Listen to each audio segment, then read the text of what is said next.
जय हिंद दोस्तों, आप लोगों का हमारे YouTube चैनल पर स्वागत है। आशा करते हैं आप लोग स्वस्थ होंगे और आप लोगों की पढ़ाई अच्छे तरीके से चल रही होगी। शुरुआत करने से पहले आप लोगों को बता दें, यदि आप लोग हमारे चैनल को सब्सक्राइब नहीं किए हैं तो हमारे चैनल को सब्सक्राइब कर लीजिए और बेल आइकन को दबा लीजिए। यदि आप लोगों को यह PDF चाहिए तो आप हमारे Telegram channel student point centre से जुड़ जाइए।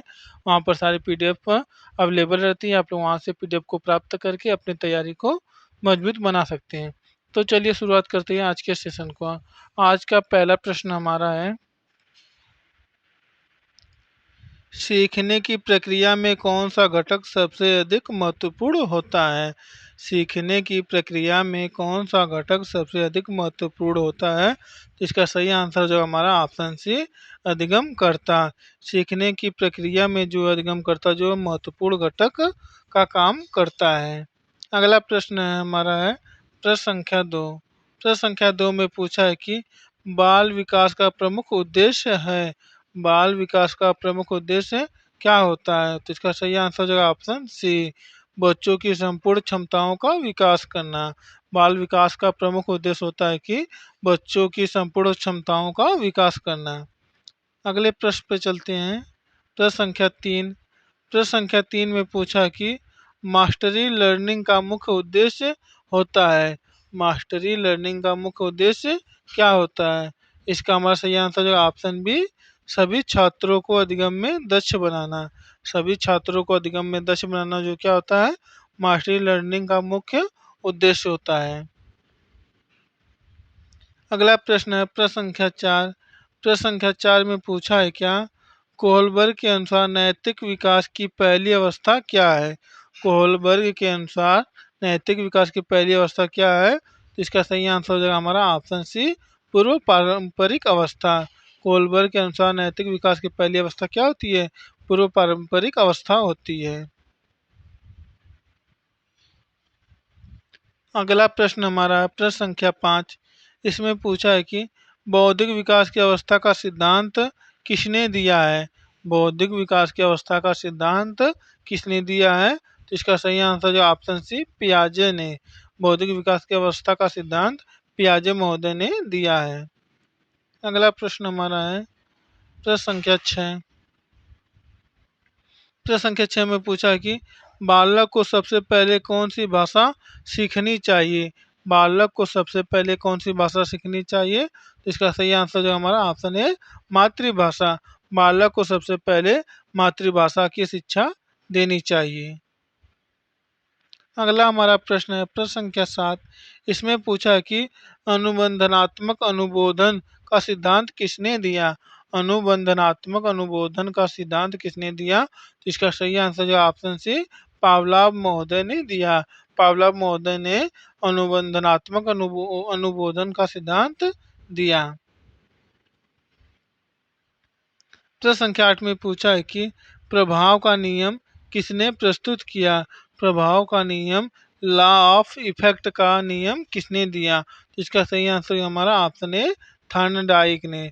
थॉर्नडाइक ने लॉ ऑफ इफेक्ट का नियम दिया, जिसे हम लोग प्रभाव का नियम नाम से जानते हैं। अगला प्रश्न है प्रश्न संख्या 9। इसमें पूछा है कि निकट विकास का क्षेत्र, निकट विकास क्षेत्र जिसे हम लोग संक्षेप में ZPD के नाम से भी जानते हैं, निकट विकास क्षेत्र का सिद्धांत किसने दिया? इसका सही आंसर जो हमारा ऑप्शन सी, वाई गोत्सकी महोदय ने। निकट विकास क्षेत्र का सिद्धांत वाई गोत्सकी ने दिया। तो हमारा सही आंसर क्या हो जाएगा? Option C. अगला प्रश्न है प्रश्न संख्या 10। प्रश्न संख्या 10 में पूछा है कि बुद्धिलब्धि IQ की गणना कैसे होती है? बुद्धिलब्धि IQ की गणना कैसे होती है? तो इसका सही आंसर जो हमारा ऑप्शन बी, मानसिक आयु बटे में कालानुक्रमिक आयु गुणे में 100। IQ बराबर हमारा क्या हो जाएगा? IQ बराबर हमारा हो जाएगा मानसिक आयु, आयु बटे में वास्तविक आयु, आयु गुणे में 100। ये हमारा क्या होता है? IQ निकालने का फार्मूला होता है। तो मानसिक आयु बट्टे में कालानुक्रमिक आयु गुणे में 100। तो हमारा सही आंसर क्या हो जाएगा? Option B is the correct answer. अगले प्रश्न पे चलते हैं, प्रश्न संख्या 11। इसमें पूछा हमारा क्या है कि किशोरावस्था को पियाजे किस संज्ञानात्मक अवस्था से जोड़ते हैं? किशोरावस्था को पियाजे किस संज्ञानात्मक अवस्था से जोड़ते हैं? तो इसका सही आंसर जो हमारा ऑप्शन सी औपचारिक संक्रियात्मक अवस्था से जोड़ते हैं। अगला प्रश्न है प्रश्न संख्या 12। इसमें पूछा है कि आत्म संवेदनशीलता किस अवस्था की विशेषता है? आत्म संवेदनशीलता किस अवस्था की विशेषता है? इसका सही आंसर जो हमारा ऑप्शन बी किशोरावस्था की अवस्था है। आत्म संवेदनशीलता जो है किशोरावस्था की विशेषता है। अगला प्रश्न हमारा है प्रश्न संख्या 13। इसमें पूछा है क्या कि सतत और समग्र मूल्यांकन का मुख्य उद्देश्य क्या है?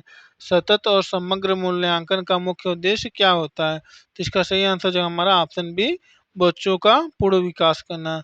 सतत और समग्र मूल्यांकन का मुख्य उद्देश्य होता है कि बच्चों का संपूर्ण विकास करना होता है। प्रश्न संख्या 14 में हमारा पूछा क्या है कि प्रेरणा का शाब्दिक अर्थ क्या है? प्रेरणा का शाब्दिक अर्थ क्या होता है? तो इसका सही आंसर हमारा है ऑप्शन सी कार्य के लिए प्रेरित करना। प्रेरणा का शाब्दिक अर्थ होता है क्या? कार्य के लिए प्रेरित करना होता है। प्रश्न संख्या 15 में चलते हैं। इस प्रश्न में पूछा क्या है कि किसी बच्चे के पास समस्या समाधान की उत्कृष्ट क्षमता है, यह किस प्रकार की बुद्धि है? किसी बच्चे के पास समस्या समाधान की उत्कृष्ट क्षमता है, यह किस प्रकार की बुद्धि है? तो इसका सही आंसर हो जाएगा हमारा ऑप्शन सी तार्किक गणितीय।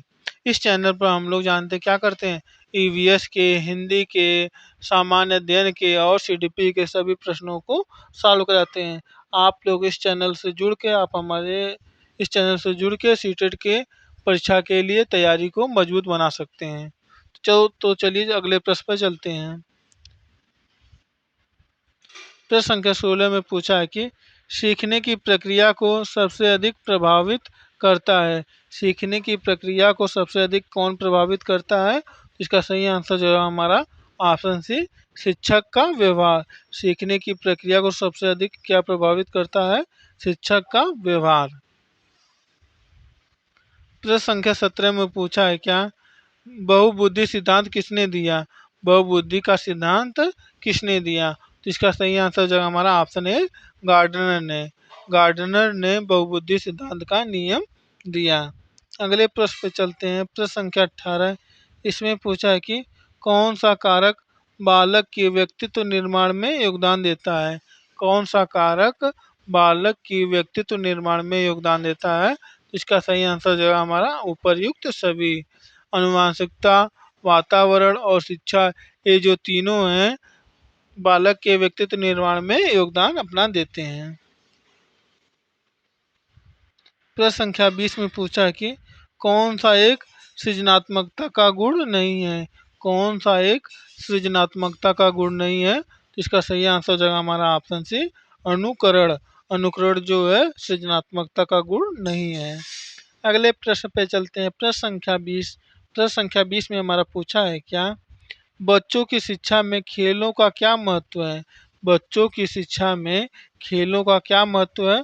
इसका सही आंसर हो जाएगा हमारा ऑप्शन सी संज्ञानात्मक और सामाजिक विकास करना।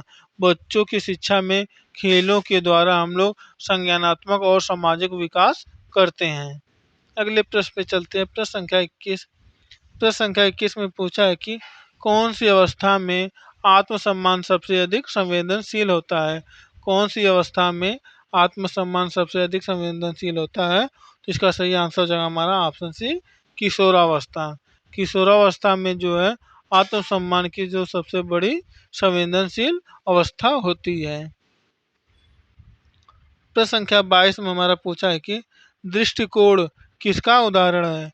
दृष्टिकोण किसका उदाहरण है? तो इसका सही आंसर हो जाएगा हमारा ऑप्शन बी सामाजिक व्यवहार। दृष्टिकोण जो है सामाजिक व्यवहार का उदाहरण है। प्रश्न संख्या 23 में पूछा है कि निम्न में से कौन अनुकरण का उदाहरण है? निम्न में से कौन अनुकरण का उदाहरण है? तो इसका सही आंसर हो जाएगा हमारा ऑप्शन ए बच्चा माँ की बोली की नकल करता है। ये जो है अनुकरण का उदाहरण है।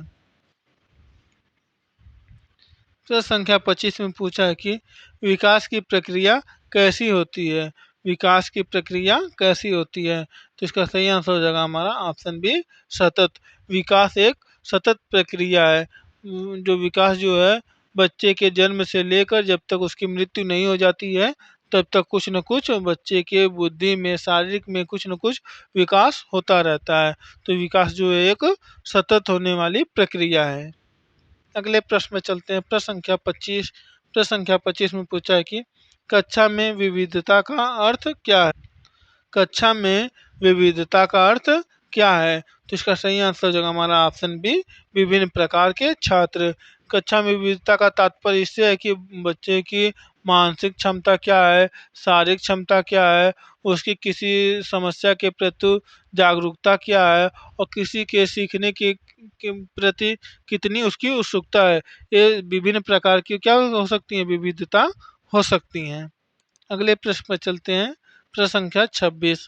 प्रश्न संख्या 26 में पूछा है कि कौन सा एक अधिगम का अवरोधक नहीं है? कौन सा एक अधिगम का अवरोधक नहीं है? तो इसका सही आंसर हो जाएगा हमारा ऑप्शन सी, प्रेरणा। प्रश्न संख्या 27 में पूछा है कि बच्चे अनुभवों से सीखते हैं, यह विचार किसका है? बच्चे अनुभवों से सीखते हैं, यह विचार किसका है? इसका सही आंसर हो जाएगा हमारा option C, John Dewey. John Dewey जो के अनुसार जो है बच्चे अपने अनुभवों से सीखते हैं। तो हमारा सही आंसर क्या हो जाएगा? Option C. प्रश्न संख्या 28 में पूछा है कि किशोरावस्था की प्रमुख विशेषता क्या है? किशोरावस्था की प्रमुख विशेषता क्या है?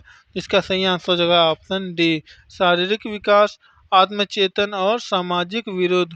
ये जो तीनों हैं किशोरावस्था की प्रमुख विशेषताएं हैं। प्रश्न संख्या 29 में पूछा है कि कक्षा में बच्चों की भागीदारी बढ़ाने हेतु शिक्षक को क्या करना चाहिए? कक्षा में बच्चों की भागीदारी बढ़ाने हेतु शिक्षक को क्या करना चाहिए? तो इसका सही आंसर हो जाएगा ऑप्शन बी, बच्चों को प्रश्न पूछने देना चाहिए। बच्चों को प्रश्न पूछने देना चाहिए, हमारा क्या हो जाएगा? सही आंसर हो जाएगा। अगला प्रश्न है प्रश्न संख्या 30। इसमें पूछा है कि सीखने की सबसे अच्छी विधि क्या है? सीखने की सबसे अच्छी विधि क्या है? तो इसका सही आंसर हो जाएगा हमारा ऑप्शन बी, प्रयोग करना। सीखने की सबसे अच्छी विधि क्या होती है? प्रयोग करना होता है। अगला प्रश्न संख्या है 31। इसमें पूछा है कि अधिगम अक्षमता का उदाहरण क्या है? अधिगम अक्षमता का उदाहरण क्या है? तो इसका सही आंसर हो जाएगा हमारा ऑप्शन ए, डिसलेक्सिया। अगले प्रश्न में चलते हैं। प्रश्न संख्या 32 में पूछा है कि प्रेरणा को बढ़ाने के लिए शिक्षक को चाहिए, प्रेरणा को बढ़ाने के लिए शिक्षक को क्या करना चाहिए? इसका आंसर हो जाएगा हमारा ऑप्शन बी, पुरस्कृत करना चाहिए। अगला प्रश्न है प्रश्न संख्या 33। इसमें पूछा है कि सामाजिक विकास का तात्पर्य क्या है? सामाजिक विकास का तात्पर्य क्या है? इसका सही आंसर हो जाएगा ऑप्शन सी, दूसरों से संवाद और सहयोग करना।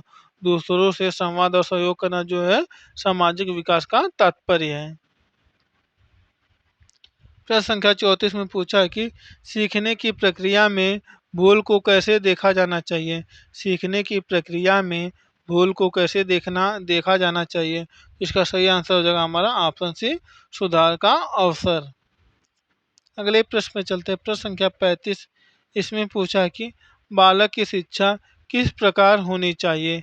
बालक की शिक्षा किस प्रकार होनी चाहिए? इसका सही आंसर हो जाएगा हमारा ऑप्शन सी, अनुभवनात्मक और क्रियात्मक होना चाहिए।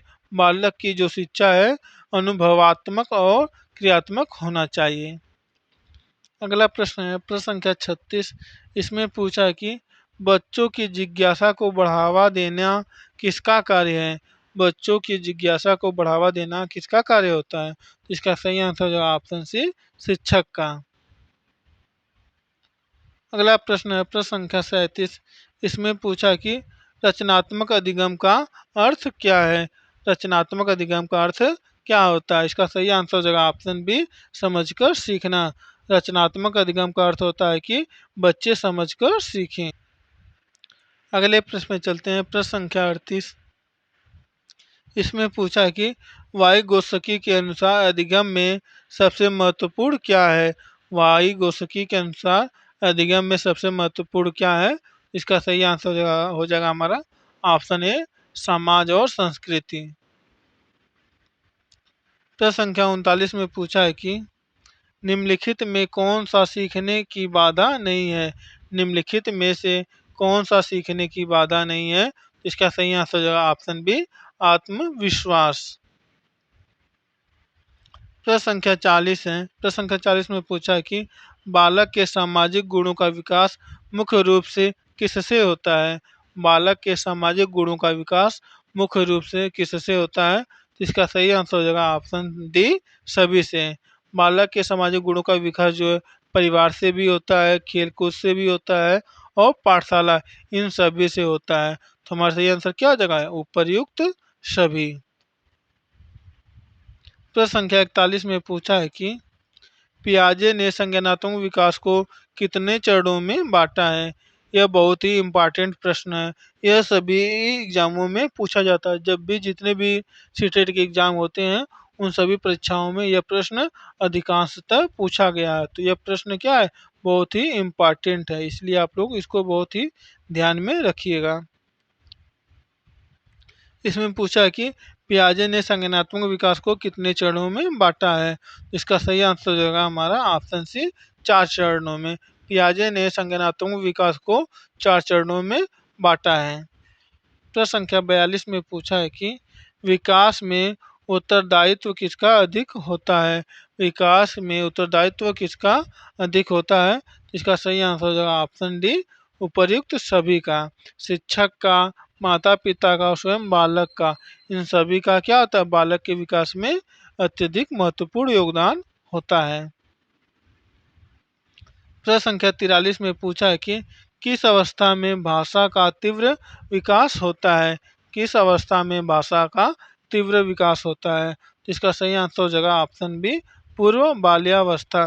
पूर्व बाल्यावस्था में भाषा का तीव्र विकास होता है।